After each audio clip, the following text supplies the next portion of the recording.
Bonjour à tous, ici Patrice Roy du site de formation lecompagnon.info avec une autre formation Excel sur le solveur.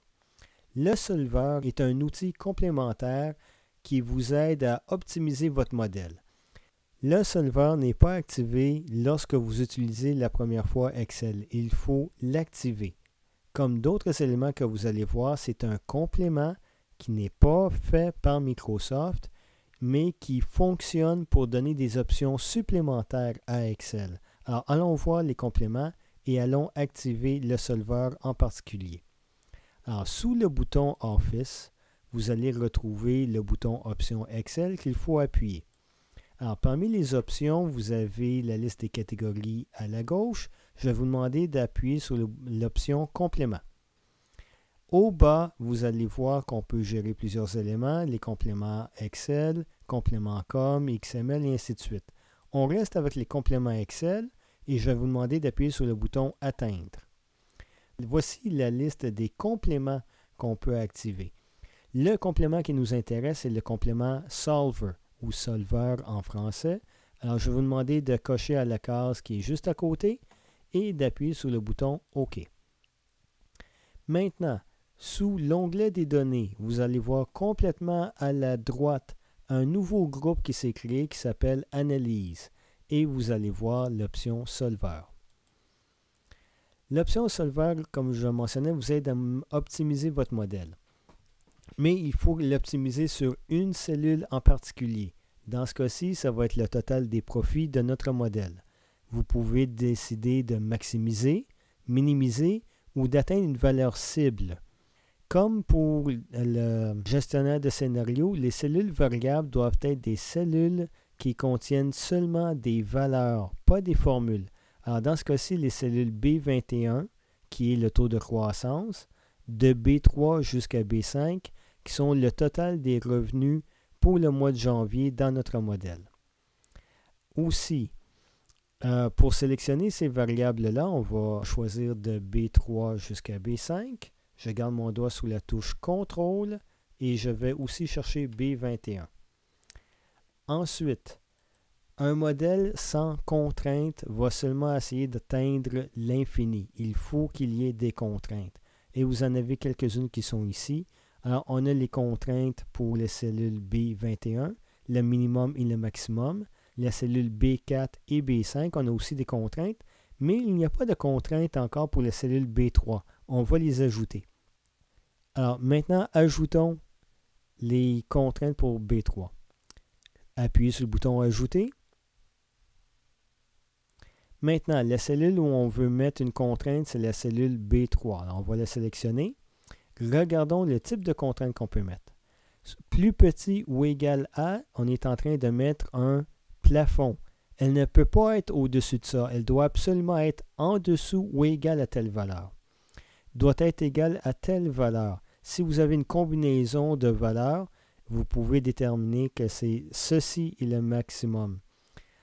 Aussi, vous pouvez avoir plus grand ou égal à. On est en train de déterminer le plancher. Il ne peut pas être en dessous de ça. Il doit être absolument être égal ou supérieur.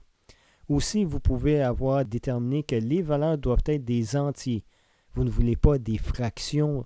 Alors, par exemple, vous voulez engager des employés. Allez-vous engager 23,4 employés? Mais non, vous engagez 23 ou 24. Ensuite, vous pouvez aussi déterminer une valeur binaire. Est-ce que c'est vrai ou est-ce que c'est faux? Et à ce moment-là, ça pourrait avoir un impact important sur votre modèle. Alors, dans ce cas-ci, on va déterminer le plafond doit être inférieur ou égal à. Et je pourrais écrire une valeur dans les contraintes, mais j'ai déjà préparé un petit modèle avec les valeurs ici. Alors, si on regarde au bas de notre modèle, j'ai déjà déterminé que pour le produit 100, le maximum possible est de 250 000. C'est pour ce modèle-ci. Vous allez avoir vos propres contraintes. Vous allez déterminer les minimums et les maximums pour votre modèle. Dans ce cas-ci, c'est le contenu de la cellule C29. Alors, voici, ça c'est pour déterminer le plafond. Mais il faut, dans ce cas-ci, aussi déterminer le plancher. Alors, je vais appuyer sur le bouton Ajouter. On recommence en spécifiant la cellule B3. Et cette fois-ci, je vais mentionner que ça doit être plus grand ou égal à le contenu de la cellule B29. Alors, quoi qu'il arrive, il faut au moins qu'il y ait une production pour couvrir 45 000 $. Alors, j'ai probablement des contrats à respecter et c'est les montants que je dois avoir. Alors, je n'ai pas d'autres contraintes à ajouter. Je vais appuyer sur le bouton OK. Mes deux contraintes ont été ajoutées ici. Alors, j'ai B21, B3, B4. Et si on regarde juste un peu plus bas, on va voir pour B5. Alors, toutes mes cellules variables ont maintenant des contraintes pour déterminer le plancher et le plafond. J'aurais pu mettre d'autres contraintes pour une combinaison de cellules doit donner telle valeur, mais dans ce modèle-ci, je n'en ai pas besoin. Avant d'aller plus loin, je vais vous demander d'appuyer sur le bouton Options et regarder quelle option on peut avoir pour notre modèle. On peut déterminer le temps maximum que le solveur va prendre pour trouver la solution optimale. Alors, avec les ordinateurs d'aujourd'hui et le petit modèle que j'ai, 100 secondes, c'est plus qu'assez de temps pour trouver la solution. Mais si vous avez un modèle plus imposant, avec plus de variables, peut-être qu'il faudra songer à augmenter le temps alloué. Le nombre d'itérations, c'est le nombre d'essais que le solveur va faire pour trouver la solution optimale. Alors, dans ce cas-ci, le nombre d'itérations est à 3000. On pourrait l'augmenter. Je crois que dans ce cas-ci, ça va être plus que suffisant. Ou si vous voulez avoir un degré de précision ou de tolérance à la solution. Et si vous regardez au bas, vous avez des différentes méthodes d'arriver à la solution optimale. Et selon le type de modèle que vous avez, certains de ces modèles-là vont trouver la solution plus rapidement. Il y a une option qui est très importante ici que je vais vous demander d'activer si vous utilisez ce modèle-ci, c'est l'échelle automatique. Et regardons le modèle pour voir pourquoi. Vous avez dans la cellule B21 un taux de croissance qui est en pourcentage. Dans les cellules B3 à B5, vous avez des ventes en dizaines, ce n'est pas en centaines de milliers de dollars. La différence est très importante. Je change le taux de croissance de 1%, ça fait une très grande différence pour mon modèle. Je change d'une fraction de pourcentage les produits, ça n'aura aucun impact. L'échelle automatique change l'échelle pour chacune des variables. Elle regarde quelle est la meilleure échelle pour cette variable-là. Alors, si je n'aurais pas activé cette option-là, il aurait vu que le meilleur impact est un taux de pourcentage et il aurait seulement mis à jour le taux de croissance de la cellule B21 en ayant un impact minimal sur les autres. Avec l'échelle automatique, non seulement il va considérer le pourcentage du taux de croissance, mais aussi l'échelle des autres produits. Donc, c'est très important. Si vous avez des variables qui ont une très grande différence d'échelle entre les deux, c'est important de mettre l'échelle automatique. On appuie sur le bouton OK. Maintenant que j'ai mis les contraintes, j'ai changé les options, on peut résoudre. Alors, on va appuyer sur le bouton. Voilà. Alors, voici la solution.